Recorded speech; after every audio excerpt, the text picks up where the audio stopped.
बिस्मिल्लाहिर्रहमानिर्रहीम। स्टूडेंट्स, आज हम डिस्कस करेंगे वीक 5 में लेक्चर नंबर 9 जो कि कंडीशनल स्टेटमेंट के बारे में है।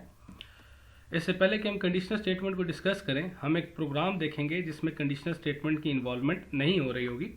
फिर हम कंडीशनल स्टेटमेंट को देखेंगे, फिर रिलेशनल ऑपरेटर्स को, फिर how to use if statement के बारे में, जो कि इंपॉर्टेंट चीज़ है। तो हम अपने इस प्रोग्राम की स्टेटमेंट को देखते हैं, जो कि कुछ यूँ है कि a person buys a product from XYZ shop. एक पर्सन है जो कि XYZ शॉप से कुछ प्रोडक्ट खरीदता है। You have to write a program where you have to input quantity of a product, जहाँ पे हमें quantity of a product purchase करनी है, and price of one product. Calculate amount and provide 10% discount, यानी हमें amount calculate करनी है और साथ ही 10% डिस्काउंट भी प्रोवाइड करना है। अब अमाउंट कैसे कैलकुलेट करेंगे, इस चीज़ को भी देखते हैं। Display amount before discount, amount discounted and amount after discount. तो हम इस चीज़ का प्रोग्राम लिखते हैं कुछ यूँ कि a person buys a product from XYZ शॉप, you have to write a program where you have to input a quantity of a product. तो quantity of a product input करने के लिए हमें एक मेमोरी चाहिए होगी, जिसे हमने टोटल QTY के नाम से दे दिया, और इस पर्टिकुलर स्टेटमेंट के अगेंस्ट हमें एक मेमोरी का ब्लॉक मिल जाएगा। And price of one product, तो प्राइस ऑफ वन प्रोडक्ट के लिए भी हमें एक मेमोरी चाहिए, जिसको मैं फ्लोट टाइप में डिक्लेयर किया, और इस तरीके से हमें एक मेमोरी क्रिएटेड मिल जाएगी। अब प्राइस भी आ गई, इनपुट अभी हमने नहीं ली, एंटर क्वांटिटी, दो मेमोरीज हमने जरूर क्रिएट कर ली हैं। क्वांटिटी जब हम एंटर करेंगे तो क्वांटिटी कहाँ पे मूव होगी, इस पर्टिकुलर ब्लॉक में। तो हमारे पास इस पर्टिकुलर ब्लॉक में क्या आ चुकी है, क्वांटिटी। लेट्स से हमने क्वांटिटी एंटर की 3। इसी तरह हम प्राइस इनपुट में लेंगे, प्राइस इनपुट करते वक्त हमने जो प्राइस एंटर की, लेट्स से हम कहते हैं 300। अब अमाउंट कैसे कैलकुलेट करनी है, लेट्स से हम कहते हैं हमारे पास क्वांटिटी है 3 और एक टोटल हमने जो क्वांटिटी परचेज की वो थी 3 और एक की कीमत कितनी है 300। तो हम क्या करेंगे, सिंपल 3 को मल्टीप्लाई करेंगे 300 के साथ। इन अदर वर्ड हम क्या कह रहे हैं, सॉरी 3000 लिखा गया 300 के साथ। इन अदर वर्ड हम क्या कह रहे हैं, जो चीज़ इसमें पड़ी हुई है और जो चीज़ इस मेमोरी ब्लॉक में पड़ी हुई है, इन दोनों को आपस में मल्टीप्लाई कर दें तो हमारे पास अमाउंट आ जाएगी। यानी इन दोनों पर्टिकुलर चीज़ों को आपस में हम क्या कर दें, मल्टीप्लाई कर दें, तो हमारे पास क्या जनरेट हो जाएगी, अमाउंट। तो हम अमाउंट को देखते हैं, अमाउंट कैसे आएगी। एक वेरिएबल जिसमें हमने अमाउंट लिखा, total quantity multiply by price. Total quantity में क्या पड़ा हुआ है 3 मल्टीप्लाई बाय प्राइस, प्राइस में क्या पड़ा हुआ है 300, 3 मल्टीप्लाई बाय 300, दिस इज 900। 900 हमारे पास स्टोर हो जाएगा इस पर्टिकुलर अमाउंट में। फिर हमने क्या करना था, डिस्काउंट प्रोवाइड करना था, कितना 10%। 10% ऑफ व्हाट, अमाउंट। तो हमारे पास डिस्काउंट जब हम कैलकुलेट करेंगे, discount is equal to amount multiply by 10। पहले हमने क्या स्टोर किया था, 0 आपके पास ओवर राइट हो जाएगा। 900 multiply by 10 divided by 100, this is 90। तो 90 हमारे पास क्या आ जाएगा, यहाँ पे इस पर्टिकुलर मेमोरी में स्टोर हो जाएगा। हमने क्या कहना था, कितनी चीजें प्रिंट करनी थी, अमाउंट बिफोर डिस्काउंट जो कि हमारे पास अमाउंट 900 है, डिस्काउंटेड अमाउंट जो कि हमारे पास 90 है, और बिल पेएबल हमारे पास क्या था, amount minus discount 3, sorry amount 900 minus 90, तो 810 पेएबल अमाउंट थी हमारे पास। तो अभी तक हमने इसमें कोई कंडीशनल स्टेटमेंट के बारे में जिक्र नहीं किया। अगर मैं इस पर्टिकुलर स्टेटमेंट को चेंज कर दूं कुछ इस अंदाज से कि अब हमारे पास डिस्काउंट तो हमने प्रोवाइड करना ही करना है, पर डिस्काउंट हमने कब प्रोवाइड करना है, अमाउंट एंड प्रोवाइड 10% डिस्काउंट, वही statement. If amount is greater than 1000, यानी आपके पास अगर ये पर्टिकुलर अमाउंट ग्रेटर है 1000 से, अभी तो हमारी ये स्टेटमेंट एग्जीक्यूट हो रही है, तो डिस्काउंट आपको प्रोवाइड किया जा रहा है, क्योंकि यहाँ पे हमने कुछ ऐसी चीज नहीं लिखी कि जिसमें हम ये चेक कर रहे हो कि अमाउंट ग्रेटर देन 1000 है। पर अब हमने क्या कर दिया, हमने इस डिस्काउंट को कंडीशनल कर दिया। कब ये एग्जीक्यूट होगा, जब इसकी अमाउंट ग्रेटर देन 1000 होगी। मतलब जब अमाउंट की वैल्यू ग्रेटर देन 1000 हो तो फिर हमें ये देना है, वरना इस डिस्काउंट को हमने 0 रखना है। यानी हम ये कह सकते हैं कि ये जो पर्टिकुलर हमारे पास ब्लॉक है, ये पर्टिकुलर स्टेटमेंट जो है, ये आपके पास क्या है, कंडीशनल है। तो व्हेन टू एग्जीक्यूट, हमने इसको कब एग्जीक्यूट करना है, जब अमाउंट की जो वैल्यू है वो ग्रेटर देन 1000 होगी। अदरवाइज हमारे पास डिस्काउंट क्या होगा, 0 होगा। तो हम कैसे चेक करेंगे कि अमाउंट 1000 है या 1000 से ग्रेटर है, तो किस तरीके से इसको चेक किया जाएगा।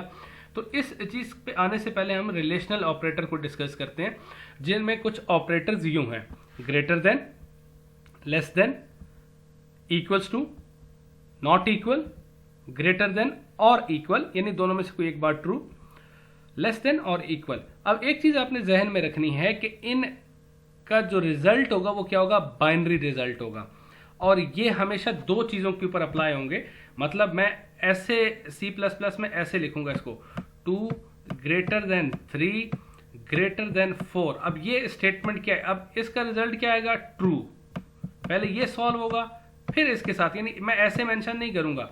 अगर मुझे ग्रेटर देन 4 लिखना होगा, 2 इज ग्रेटर देन 4, तो मुझे उसके लिए कुछ और स्टेटमेंट लिखनी है। एक वक्त में मैं इस ऑपरेटर को एक चीज के साथ इस्तेमाल करूंगा, 2 ग्रेटर देन 3। अब इसका रिजल्ट क्या जनरेट होगा, फॉल्स, क्योंकि हमारे पास 2 ग्रेटर देन 3 नहीं है। अगर मैं लिखता 2 लेस देन 3 तो हमारे पास इसका रिजल्ट क्या जनरेट होगा, ट्रू। यानी इन स्टेटमेंट का रिजल्ट मेरे पास क्या है, बूलियन है, यानी ट्रू या फॉल्स के केस में इसका रिजल्ट जनरेट हो रहा होगा, यानी ट्रू या फॉल्स का रिजल्ट इसका आ रहा होगा। इन दो वैल्यूज के अलावा इनकी कोई वैल्यूज नहीं होंगी। तो हम यहाँ पे इस रिलेशनल ऑपरेटर का थोड़ा यूज समझ लेते हैं कि हमारे पास एक लाइन है जहाँ पे हमारे पास 3 इंटीजर टाइप की मेमोरीज क्रिएट हो रही हैं, 8, 9 और 9 उन मेमोरीज में वैल्यूज पड़ी हुई हैं, N1 में 8, N2 में 9, N3 में 9। फिर हमारे पास एक बूल टाइप का वेरिएबल क्रिएट हो रहा है जिसमें हम क्या स्टोर कर सकते हैं, ट्रू या फॉल्स। अब हम इस स्टेटमेंट को देखते हैं, 8 इज ग्रेटर देन, सबसे पहले हमारे पास ये स्टेटमेंट एग्जीक्यूट होगी और ये स्टेटमेंट क्या लिखी हुई है, 8 इज ग्रेटर देन 9। अगर स्टूडेंट्स आप इसका रिजल्ट देखें तो 8 इज ग्रेटर देन 9, तो ये रिजल्ट क्या है मेरे पास, ये रिजल्ट मेरे पास है फॉल्स, यानी इसका रिजल्ट क्या जनरेट होगा, फॉल्स। और फॉल्स हमारे पास इस पर्टिकुलर मेमोरी के ब्लॉक में असाइन हो जाएगा। यानी कुछ यूं अगर मैं बात करूं कि आपके पास ये स्टेटमेंट एग्जीक्यूट होने के बाद इसका रिजल्ट फॉल्स आया, फॉल्स यहाँ पे स्टोर हुआ।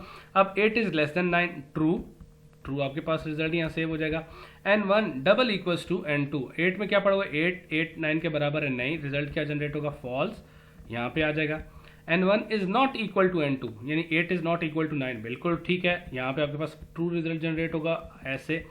N1 is less than equals to N2, तो अब ये स्टेटमेंट आपने देखनी है, N1 is less than 8 is less than equals to 9। तो अब यहाँ पे लेस देन तो नहीं है, सॉरी इक्वल टू तो नहीं है, पर लेस देन जरूर है। तो इन दोनों में से कोई एक बात हम क्या कहते हैं, लेस देन और इक्वल टू। तो आपके पास इस स्टेटमेंट का रिजल्ट भी क्या जनरेट होगा, true. N1 is greater than और इक्वल टू, इस स्टेटमेंट का रिजल्ट आपके पास क्या जनरेट होने वाला है, फॉल्स। N2 बराबर है N3 के, बिल्कुल सही है, 9 डबल इक्वल टू 9, ट्रू। अब 9 is greater than equals to 9, greater than तो नहीं है पर इक्वल जरूर है, ट्रू। 9 इज लेस देन और इक्वल टू, लेस देन नहीं है पर इक्वल है, तो इसका रिजल्ट भी क्या आएगा, ट्रू आएगा। ये तो थे हमारे रिलेशन ऑपरेटर। हमने क्या बात की, इनका रिजल्ट ट्रू या फॉल्स में आएगा।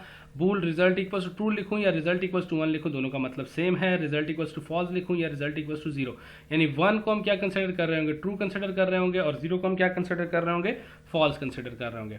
अब हम बात करते हैं इफ स्टेटमेंट के बारे में और उसका सिंटैक्स हम देखते हैं। इफ का रिजर्व वर्ड है पैरेंथेसिस और करली ब्रैकेट्स, जो कि इफ का ब्लॉक बनाएगा। अब इस पैरेंथेसिस में क्या आएगा मेरे पास, कोई बूलियन वैल्यू, ट्रू या फॉल्स आएगा, कोई ऐसी एक्सप्रेशन जिसका रिजल्ट ट्रू या फॉल्स आएगा। We can write some code here. अब हमने क्या कहा कि हम यहाँ कुछ कोड लिखेंगे।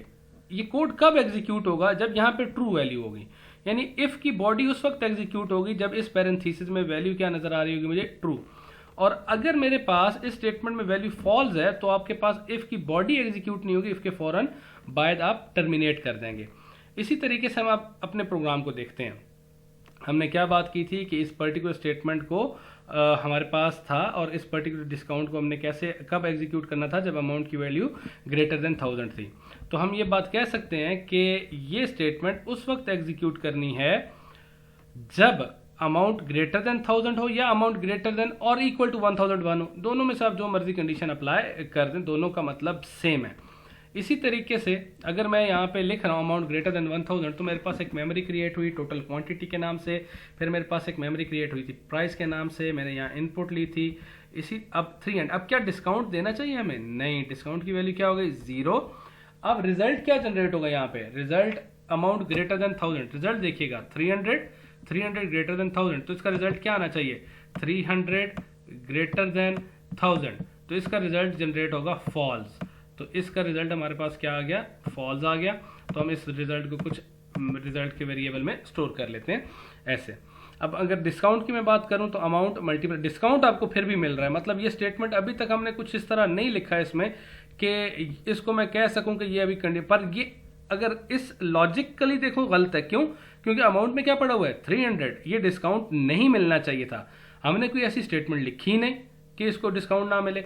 तो अगर मैं इस स्टेटमेंट को चेंज कर देता हूं कुछ यूं, यानी ये पर्टिकुलर स्टेटमेंट थी मेरे पास जिसको मैं एग्जीक्यूट कर रहा था, अब मुझे ये स्टेटमेंट एग्जीक्यूट नहीं करनी, यानी ये स्टेटमेंट मेरी कंडीशनल बनी हुई है, तो ये स्टेटमेंट मुझे नहीं एग्जीक्यूट करनी।